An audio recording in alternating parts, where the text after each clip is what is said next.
2004 में राहुल गांधी जी ने पॉलिटिक्स में प्रवेश किया। अब 10 साल बाद वो कांग्रेस के वाइस प्रेसिडेंट हैं और उन्होंने कांग्रेस के कैंपेन का कारभार संभाला है, ऐसे वक्त जो चुनौतियों से भरा है। आइए हम उससे पूछते हैं। राहुल जी, चौथे चरण का चुनाव शुरू होने वाला है, आप बहुत टूर कर रहे हैं, क्या फीडबैक मिल रहा है, क्या स्थिति है कांग्रेस पार्टी की? अच्छा कैंपेन है। अलग अलग प्रदेशों में अलग अलग सिचुएशन है, बट ओवरऑल काफ़ी ठीक चल रहा है। रिज़ल्ट अच्छा आना चाहिए। तो आपका ये मानना है कि जो पोल्स कह रहे हैं उससे वो ग्राउंड रियलिटी से उसमें बहुत फ़र्क है? देखिए, पोल्स आपके 2004 में कह रहे थे कि कांग्रेस पार्टी हारेगी। पूरा इंडिया शाइनिंग का मार्केटिंग कैंपेन था। 2009 में भी आपने ये कहा, रिज़ल्ट दूसरा निकला। मार्केटिंग अच्छी है, बीजेपी की मार्केटिंग अच्छी है, मगर एंड में रिज़ल्ट दिखते हैं। मार्केटिंग अच्छी तो आप लोग क्यों नहीं कर पाए, कांग्रेस क्यों नहीं कर पाई? हो सकता है कोई कमी रह गई हो कांग्रेस की तरफ से। 10 साल आप पावर में रहे, ये पूरा इलेक्शन मोदी सेंट्रिक हो गया है। देखिए, कांग्रेस का जो बेस है वो गरीब जनता का बेस है।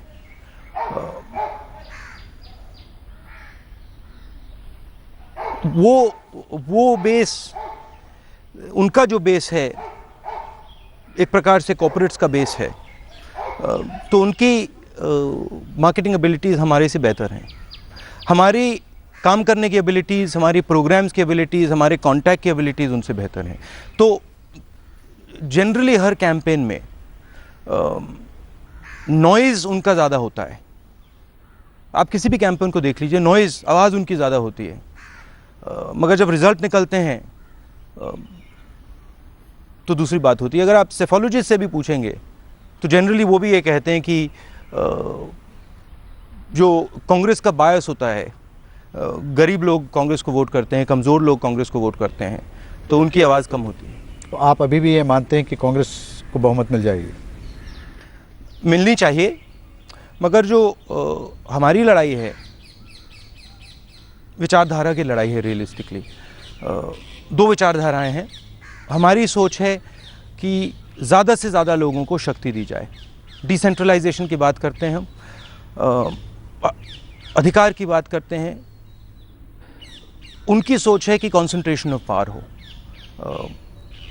एक व्यक्ति ज़्यादा से ज़्यादा पावर ले जाए और हिंदुस्तान को इस प्रकार से चला जाए। तो फिलोसॉफिकल बिल्कुल अलग स्ट्रैटेजी। अगर आप कांग्रेस पार्टी की सक्सेसेस देखें तो हमारी सक्सेस जब होती है जब हम लोगों को शक्ति देते हैं। फ्रीडम मूवमेंट से ही हम क्या कर रहे हैं। फ्रीडम मूवमेंट में लोगों को शक्ति दी, ग्रीन रेवोल्यूशन में शक्ति दी, टेलीकॉम रेवोल्यूशन में शक्ति दी, और ये जो हमने राइट्स बेस्ड पैराडाइम किया है, अधिकार का पैराडाइम किया है, इससे भी हमने शक्ति जनता को दी। तो ये हमारी कोशिश है कि ज़्यादा से ज़्यादा लोग इस देश को चलाएं। आप जब शक्ति की बात करते हैं मुझे लगता है आप वेलफेयर की बात कर रहे हैं। नहीं, मैं सिर्फ वेलफेयर की बात नहीं कर रहा हूँ, मैं एक सपोर्ट सिस्टम की बात कर रहा हूँ। विकास होना चाहिए, प्रगति होनी चाहिए, सड़कें बननी चाहिए, स्कूल कॉलेजेस खुलने चाहिए, मगर जो गरीब होता है उसको एक मिनिमम फर्श की ज़रूरत होती है। अगर वो बिना फर्श के वो टेक ऑफ नहीं कर पाता है। गरीब व्यक्ति सड़क को नहीं खा सकता है।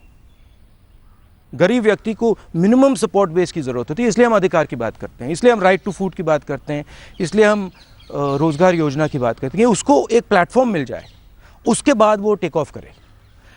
मैंने उत्तर प्रदेश में गरीबों के साथ काफ़ी काम किया है, और अगर आप गरीबी लेवल के नीचे हैं तो टेक ऑफ करना काफ़ी मुश्किल होता है बिना सपोर्ट के। ये फ़र्क है। हम चाहते हैं कि बिज़नेस के बीच में और गरीब जनता के बीच में एक पार्टनरशिप हो, दोनों एक साथ काम करें और इस प्रकार से प्रगति हो। उनकी थिंकिंग है कि पूरा फोकस 3-4 इंडस्ट्रियलिस्ट पे हो और बाकी सब अपने आप ठीक हो जाएगा। ट्रिकल डाउन की बात करते हैं। यूएस में भी ट्रिकल डाउन हुआ था पूरा, मतलब अगर आप लिटरेचर पढ़ेंगे तो वो फेल हुआ था। राहुल, बहुत से लोग ये मानते हैं कि ये जो आपका जो मॉडल है इससे ये एस्पिरेशनल क्लास यूथ नहीं कनेक्ट कर पा रहा है। उस एस्पिरेशनल क्लास को, उस यूथ को आप खुद युवा हैं, क्यों नहीं, उनके लिए क्या है आपके पास?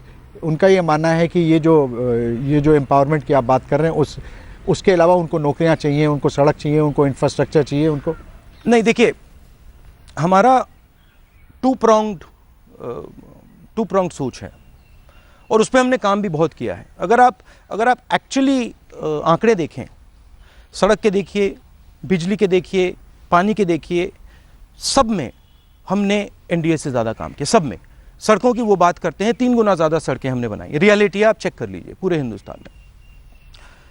हम मैन्युफैक्चरिंग कॉरिडोर की बात कर रहे हैं, दिल्ली से लेकर मुंबई, मुंबई से लेकर चेन्नई, चेन्नई से लेकर बेंगलोर, दिल्ली से लेकर कलकत्ता, एक मैन्युफैक्चरिंग बैकबोन बना रहे हैं। सड़क, बिजली, पानी, पूरा infrastructure, dedicated freight corridor. Japan के साथ कोलैबोरेशन, हम एक रीढ़ की हड्डी बनाने मैन्युफैक्चरिंग के लिए। करोड़ों रोजगार मिलेंगे लोगों को इस रीढ़ की हड्डी से। जो मैं अपनी स्पीचेस में कहता हूं, आजकल मेड इन चाइना होता है, हम चाहते हैं कि मेड इन इंडिया हो। वो इंफ्रास्ट्रक्चर से होगा और वो भी हम कर रहे हैं। मगर हमारा कहना है कि आप इंफ्रास्ट्रक्चर बनाओ, मगर अगर आपने अपना ह्यूमन रिसोर्स तैयार नहीं किया, ह्यूमन रिसोर्स हिंदुस्तान का कहाँ है? गांव में है, गरीबों के बीच में है। अगर आपने उसको ही नहीं प्रिपेयर किया, अगर आपने उसको ही नहीं खड़ा किया, तो बाद में क्या होगा? राहुल जी, लेकिन आपको लगता नहीं कि ये जो पूरा डिस्कोर्स है, जो डायलॉग है इस इलेक्शन का, वो मोदी सेंट्रिक हो गया है? वो गुजरात मॉडल की बात कर रहे हैं, आप लोग कुछ और बात कर रहे हैं। आपने इतनी जो उपलब्धियां गिनाई, क्या वजह है कि इसकी ये मैसेज कांग्रेस पार्टी जनता तक नहीं ले जा पाई? रियलिटी है कि हम 10 साल से सरकार में हैं, इसको आप बदल नहीं सकते हैं और ये इन इटसेल्फ बड़ा अचीवमेंट है। शायद सबसे लंबी सरकार नेहरू जी की सरकार थी और मनमोहन सिंह जी की सरकार दूसरे नंबर पे है। तो ये काफ़ी लंबी सरकार है। थोड़ी सी एंटी इनकम्बेंसी होगी, इस बात को मान के चलना है। मगर पिछले 10 सालों में मैंने जो ह्यूमन रिसोर्स की बात की, 15 करोड़ लोगों को हमने गरीबी रेखा से निकाला है। ये लोग हिंदुस्तान के ह्यूमन रिसोर्सेज हैं। मुझे लगता है कि अधिकार की बात की है, सड़कें बनाई हैं, एयरपोर्ट्स बनाए हैं, तो काफ़ी लोगों को हमने ज़िंदगियां इम्प्रूव की हैं। तो मुझे लगता है फ़ायदा मिलेगा। लेकिन मोदी भी तो यही कहते हैं, उन्होंने कहते हैं हमारा गुजरात मॉडल देखिए, हमने 24 घंटा बिजली, हमने कनेक्टिविटी, सड़कें, वर्ल्ड क्लास सड़कें, इन्वेस्टमेंट, इतना कुछ लाएं। और क्या वजह है कि उनके और जो मैसेज है वो तो है ही है एक हार्ड मैसेज, लेकिन कुछ बहुत से लोग ये गुजरात मॉडल को भी मान रहे हैं। देखिए, गुजरात जब खड़ा हुआ था, वो छोटे बिजनेसेस पे खड़ा हुआ था। अमूल का आप दूध पीते हैं, कोऑपरेटिव मूवमेंट पे खड़ा हुआ था और उसकी वो स्ट्रेंथ है। आप गुजरात मॉडल की गुजरात को देखें, एक व्यक्ति के बिजनेस का टर्नओवर 3,000 करोड़ से 40,000 करोड़ पहुंच गया। आप अडानी की बात कर रहे हैं, नाम नहीं लेना चाहता हूं। वडोदरा जितनी जमीन उनको दी गई। आप जानते हैं कितने करोड़ रुपए के लिए? 300 करोड़ रुपए के लिए। 300 करोड़ रुपए के लिए वडोदरा जितनी बड़ी जमीन उनको दी गई। मुंबई की कोस्ट लाइन है, उतनी लंबी कोस्ट लाइन उनको दी गई। अब आप जाइए, टेक्सटाइल इंडस्ट्री खत्म हो गई है। जो हीरों को काटते हैं, उनसे मैंने बात की है, वो मर रहे हैं, कुपोषण है, बच्चे भूखे हैं, किसान रो रहा है, सबसे ज़्यादा लेबर डिस्प्यूट्स हैं। मगर मार्केटिंग है, टीवी पे आ जाते हैं, बात हो जाती है। तो रियलिटी गुजरात मॉडल की ये है कि इंडस्ट्रियलिस्ट, 2-3 इंडस्ट्रियलिस्ट को फेवर करिए। गुजरात में तो बहुत सिंपल है, आप मुझे दूसरे इंडस्ट्रियलिस्ट का नाम बता दीजिए। राहुल जी, आप भी जानते होंगे ये बात कि आपकी सरकार के खिलाफ भी यही चार्जेस लगते हैं, क्रोनी कैपिटलिज्म के, करप्शन के। लोग ये कहते हैं कि बड़ी ये भ्रष्ट सरकार थी। तो इस चार्ज को आप कैसे आंसर करेंगे? देखिए, भ्रष्टाचार हिंदुस्तान में रियलिटी है, ठीक है। इसको अगर कॉम्बैट करना है तो बातचीत बंद करनी है, और एक्शन लेना है। एक्शन कैसे होगा? इंस्टीट्यूशनल फ्रेमवर्क से होगा, बातों से नहीं होगा। आप बीजेपी का मैनिफेस्टो पढ़िए, उसमें लिखा है हम भ्रष्टाचार के खिलाफ लड़ेंगे। मुझे एक लाइन दिखा दीजिए उसमें करेंगे क्या। वो सबसे बड़ा काम जिस पे मैंने भी काम किया था, राइट टू इंफॉर्मेशन बिल था। पहले, आप जर्नलिस्ट हैं, आप आज कोई भी सवाल पूछ सकते हैं। आरटीआई लिखिए, किसी भी ऑफिस के अंदर आप जा सकते हैं, प्रधानमंत्री के ऑफिस के अंदर आप जा सकते हैं अपनी कलम के साथ। ये हमने आपको शक्ति दी है, ठीक है। इससे भ्रष्टाचार बाहर आया है, रियलिटी है। लोकपाल बिल हम लाए हैं। सबसे ज्यादा भ्रष्टाचार किसमें होता है? जमीन में होता है। जमीनी अधिग्रहण बिल हम लाए। पहले क्या होता था, हजारों एकड़ जैसे गुजरात में दिया जाता है, बिना पूछे फटाक दे दो एक साइन से। अब वो नहीं किया जा सकता है। तो हमने बहुत बड़े स्टेप्स लिए हैं भ्रष्टाचार के खिलाफ, मगर ये इंस्टीट्यूशनल स्टेप्स हैं। तो बोलना अलग होता है, काम करना अलग होता है। आप बात कर रहे थे करप्शन की, भ्रष्टाचार की। राहुल जी, आपके जो क्रिटिक्स हैं उनका ये कहना है कि कथनी करने में कुछ फ़र्क। आपने इंटरवीन किया, ऑर्डिनेंस पढ़ा, फिर लालू जी से जाके समझौता कर लिया आपने। क्या आपको लगता नहीं आपको और रिपीटेडली और बहुत पहले इंटरवीन करना चाहिए था? नहीं, जैसे मैंने आपको कहा, पहले इंटरवीन आरटीआई में मैंने इंटरवीन किया, बैकग्राउंड में, ओपनली नहीं, मगर आरटीआई में इंटरवीन किया। जब लोकपाल बिल की बात हो रही थी तब मैंने कॉन्स्टिट्यूशनल लोकपाल की बात की। वो कॉन्स्टिट्यूशनल लोकपाल जो आज लोकपाल पास हुआ है उससे भी मजबूत चीज़ है। वो इंस्टीट्यूशनल है, इलेक्शन कमीशन जैसा लोकपाल।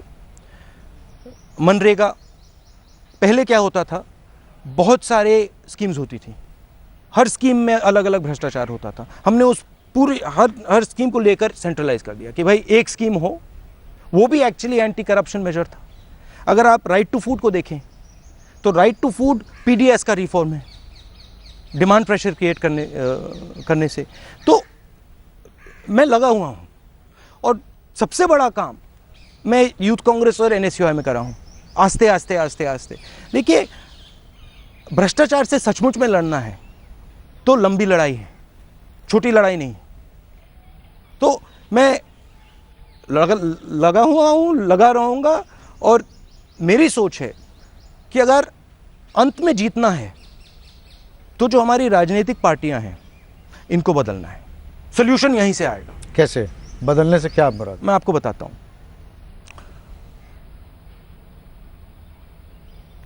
लोकसभा चुनी जाती है, विधानसभा चुनी जाती है, 700 तकरीबन लोग लोकसभा राज्यसभा में हैं, 4,500 लोग विधानसभा में हैं।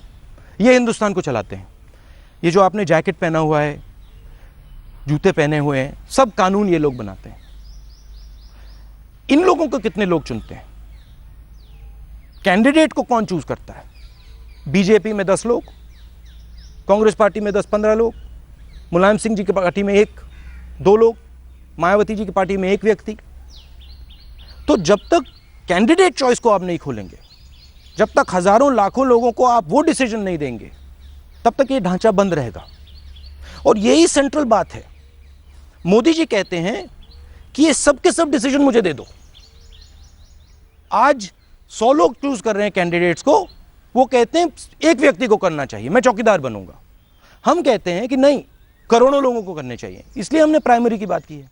आपने प्राइमरी तो शुरू की, वडोदरा में चुना कोई और गया था, आपने मधुसूदन मिस्त्री को भेज दिया। मगर थोड़ा मैं आपको प्राइमरी का बताना चाहता हूं। प्राइमरी है क्या? जब मॉडर्न डेमोक्रेसी में, मान लीजिए वेस्टर्न कंट्रीज की बात करें जो थोड़ी एडवांस्ड हैं रिप्रेजेंटेशन में, जब वहाँ कैंडिडेट चुना जाता है, जैसे आपने ओबामा जी का इलेक्शन देखा होगा, लाखों लोग कैंडिडेट को चुनते हैं। यहाँ बंद कमरे में डिसीजन होता है। प्राइमरी उसको बदलने की बात है। पहले 15 सीटों को तकरीबन 2-3-4 लोग चुनते थे। इस बार 15 सीटों को 12,000 लोगों ने चुना है। 12,000 लोगों ने, एसोसिएशन के मेंबर्स, कांग्रेस के members, block president, district president, महिला कांग्रेस प्रेसिडेंट, 12,000 लोगों ने। मैं चाहता हूं कि एक ऐसा दिन आए जब कांग्रेस पार्टी के कैंडिडेट डिसीजंस राहुल गांधी ना ले, हजारों लाखों लोग ले।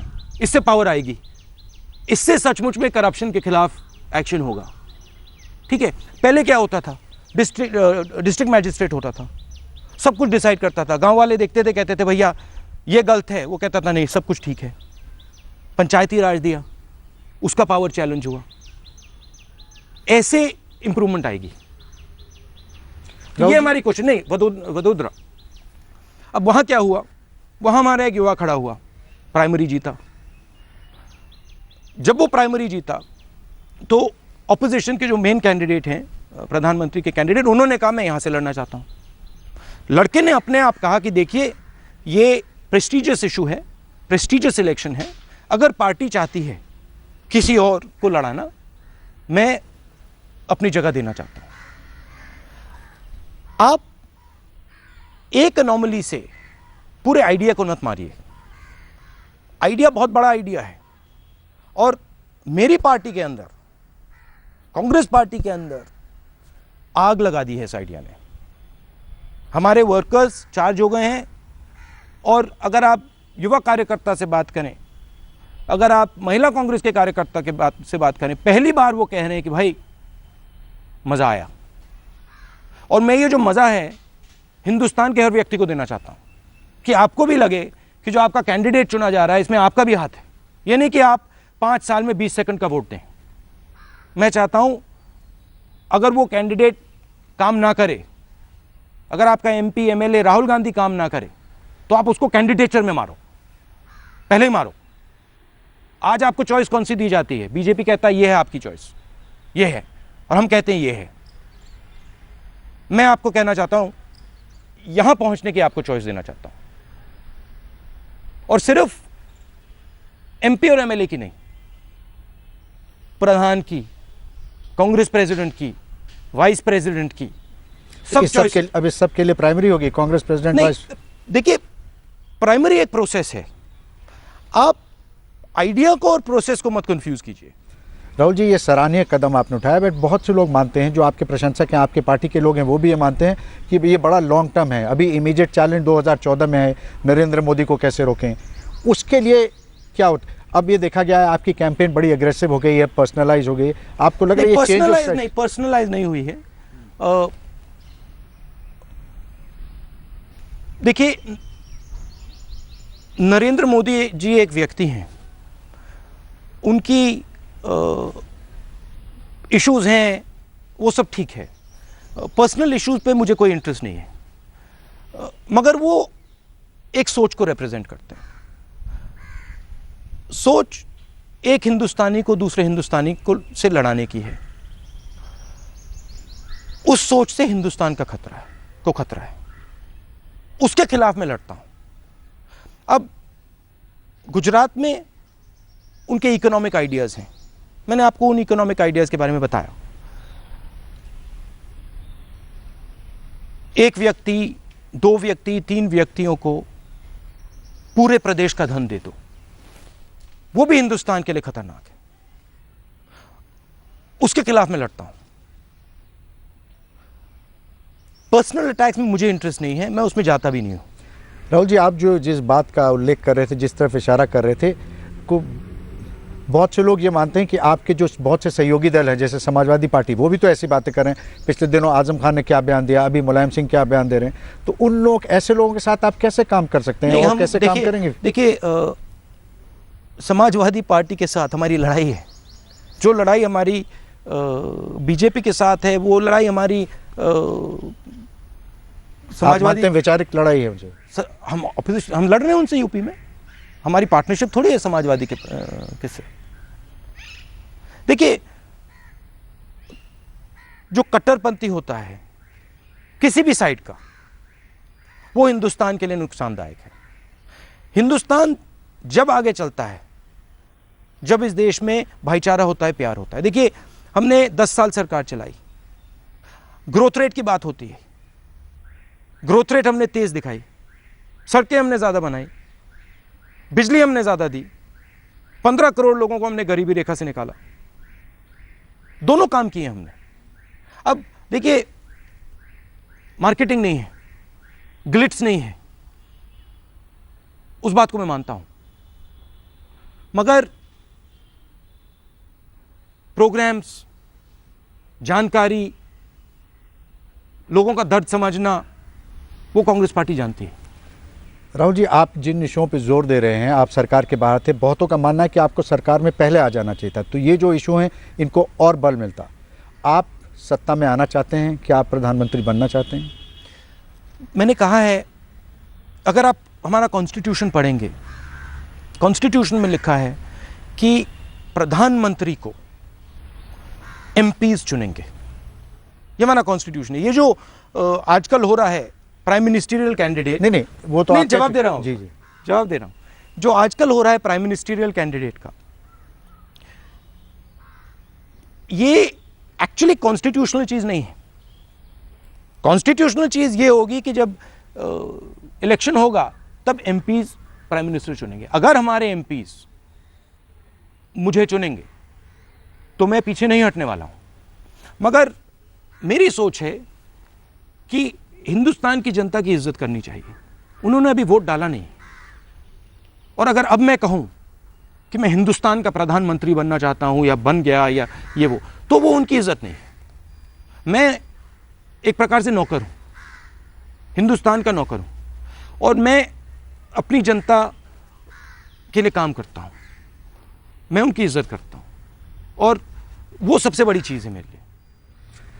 राहुल जी, अगर आप लोग फिर सत्ता में आए, सबसे बड़ा जो आपकी सरकार यूपीए 2 के खिलाफ एक प्रॉब्लम है कि इकॉनमी 9% से 5% पे आ गई, उसको रिवाइव करने के लिए उस पर कोई अटेंशन फोकस होगा? ये देखिए, ये मार्केटिंग ग्लिट्स है। सच्चाई ये है कि हमने अपने 10 साल में एनडीए के 5 सालों से बहुत बेहतर ग्रोथ रेट दिखाई।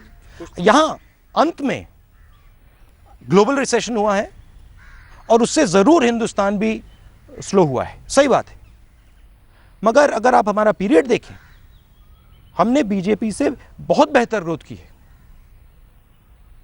और रियलिटी ये है, और ये हिंदुस्तान की जनता को बहुत अच्छी तरह समझ है, और शायद जो बिजनेस के लोग हैं उनको भी समझना है कि रियलिटी ये है कि पार्टनरशिप से हम आगे जाएंगे। आम जनता, गरीब जनता और बिजनेस के बीच में, इंडस्ट्री के बीच में पार्टनरशिप होगी, तब ये देश आगे जाएगा। अगर आपने सिर्फ गरीब जनता पे फोकस किया और आप बिजनेस को भूल गए, ये देश आगे नहीं जाएगा। और अगर आप गरीबों को भूल गए तो ये देश आगे नहीं जाएगा। और वो जो पार्टनरशिप है वो सिर्फ प्यार से होगी, वो गुस्से से नहीं हो सकती है, और वो हमारा लक्ष्य है। हम मैन्युफैक्चरिंग कॉरिडोर की बात करते हैं, हम सड़कों की बात करते हैं, हम बिजली की बात करते हैं, मगर हम गरीबों की भी बात करते हैं। देखिए, अगर आपने गरीबी, लोग कहते हैं कि भाई ट्रेंड लोग हमें नहीं मिल रहे हैं। ट्रेंड लोग कहां से आएंगे? गरीब लोग तो हैं जिनको ट्रेन करना है। अगर आप एक ऐसा हिंदुस्तान बनाना चाहते हो जहां आपकी पूरा नेचुरल रिसोर्स गरीब है, गरीबी रेखा से नीचे है, तो आपकी फैक्ट्रीज में काम कौन करेगा? आपके कंप्यूटर्स को चलाएगा कौन? तो ये हमारी विचारधारा है। और एक्चुअली सच्चाई ये है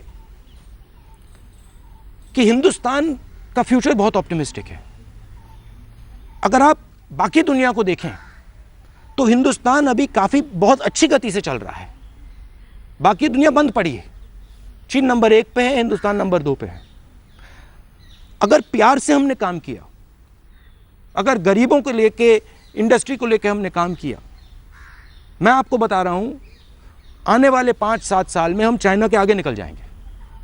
और अगर हम लड़ गए, अगर हिंदू मुसलमान से लड़ गया, अगर गरीब अमीर से लड़ गया, अगर महाराष्ट्र का व्यक्ति यूपी के व्यक्ति से लड़ गया, तो ये जो ग्रोथ की आप बात कर रहे हैं, ये ठप हो जाएगी, खत्म हो जाएगी। राहुल जी, मुझे एहसास है आप अमेठी जाने वाले हैं, टाइम कम है। एक अमेठी के लिए सवाल, वहाँ के लोग, वहाँ पिछले दिनों हमारे लोग गए थे, हमारी इलेक्शन एक्सप्रेस गई हुई है, वहाँ लोग शिकायत करते हैं बिजली नहीं है, सड़क की हालत बहुत बुरी है।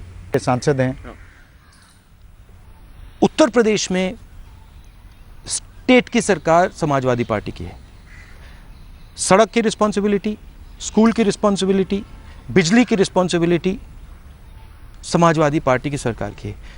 हम नेशनल हाईवेज का काम करते हैं, नेशनल हाईवेज का काम दिल्ली की सरकार करती है, उसमें हमने बहुत फोकस किया है, काफ़ी काम किया है। मैंने महिलाओं के लिए वहाँ पे बहुत बड़ा काम किया है, महिलाओं के साथ मिलकर तकरीबन 10 लाख 12 लाख महिलाओं को हमने बैंक से जोड़ा है, उनकी ज़िंदगी बदली है। मगर यूपी में सरकार हमारी नहीं है और ये रियलिटी है, और उससे ज़रूर जनता का नुकसान होता है, इस बात को तो एक्सेप्ट करना पड़ेगा। देखिए, जो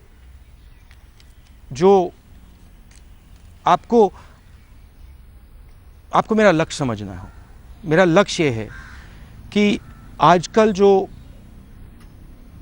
पावर हिंदुस्तान में चुने हुए लोगों के हाथ में है, वो हम कांग्रेस पार्टी के युवा, कांग्रेस पार्टी के लीडर उसको हम फैलाएं और आम जनता को दें, आपको दें, गांव के लोगों को दें, युवाओं को दें। ये मेरी ज़िंदगी का मिशन है, मेरे लिए कोई मुश्किल वक्त नहीं है। जो भी हो जाए मैं ये काम करूंगा। आप काम करें, यही काम करूंगा और इसमें मैं सफलता प्राप्त करूंगा, आप देखना। चाहे रिजल्ट कुछ भी हो, आप लगे रहेंगे, यही कहेंगे। देखिए, मेरे लिए रिजल्ट हिंदुस्तान की जनता को शक्ति देना है। पिछले 10 साल में हमने हिंदुस्तान की जनता को बहुत शक्ति दी है, और जो हमने पिछले 10 साल में किया है, इससे 10 गुना हम आने वाले 10 साल में करेंगे। राहुल जी, एक सवाल मुझे पूछना पड़ेगा, जो हमारे यहाँ सब लोग, बहुत से युवा ये जानना चाहते हैं कि बहुत से लोग ये आप मुस्कुरा रहे हैं, कौन सा सवाल है ये? देखिए, इलेक्शन फॉर्म में एक कॉलम होता है मैट्रिमोनियल का, वो जानना चाहते हैं कि राहुल गांधी के मतलब आपको निजी जिंदगी के लिए कोई टाइम मिलता है, और वो जो मैट्रिमोनियल कॉलम है वो कब भरेगा? जब सही लड़की मिलेगी तब भर जाएगा। टाइम कम मिलता है, थोड़ा घूमना पड़ता है, काम करना पड़ता है, मगर डेस्टिनी की बात होती है। अरे, हजारों लाखों हिंदुस्तानी लड़कियां आपका इंतजार कर रही हैं। नहीं। राहुल जी, आपने समय निकाला, हमसे बात की, बहुत बहुत शुक्रिया आपका। Thank you.